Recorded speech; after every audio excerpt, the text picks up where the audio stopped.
Welcome to easy lazy women. அப்புறம் நம்ம நார்மலாக காலையில் சமைக்கிறோம் அப்படின்னாலே பிள்ளைங்களை அவசர அவசரமாக கிளப்பணும், சாப்பாடு செய்யணும், டிஃபன் செய்யணும்னு சொல்லிட்டு பரபரப்பாக செஞ்சுக்கிட்டு இருப்போம். அதுலேயே ஒரு ஆள் ஷட் டவுன் அப்படின்னு சொல்லிட்டாங்கன்னா எப்படி இருக்கும்? 9 மணிக்கு தான் கரண்ட் போகும். ஆனால் நம்ம ஐயோ இப்பயே போயிடும் இப்பயே போயிடும்னு வேக வேகமாக செய்வோம் இல்லையா?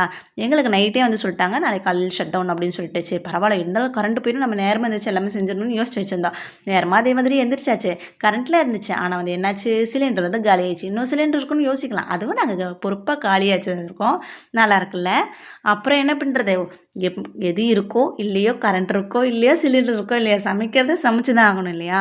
ஆனால் கை கொடுப்பான் தோழன் அப்படிங்கிற மாதிரி இன்றைக்கி எனக்கு கை கொடுத்தது 2 விஷயம். ஒன்று ரைஸ் குக்கர், இன்னொன்று கரண்ட் அடுப்பு. இது 2மே நல்லா யூஸ் ஆச்சு. ரைஸ் குக்கரில் போய் அரிசி கழுவி வச்சாச்சு சாப்பாட்டுக்கு.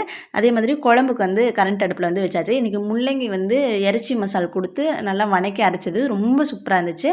ஸ்நாக்ஸுக்கு நைட்டே ரெட் கிட்னி பீன்ஸ் ஊற வச்சுருந்தேன், ராஜ்மா, அது வேக வச்சு கொடுத்தாச்சு. தொட்டுக்க செய்யல டைம் இல்லை, டைம் இருந்தாலும் சிலிண்டர் இல்லை இல்லையா?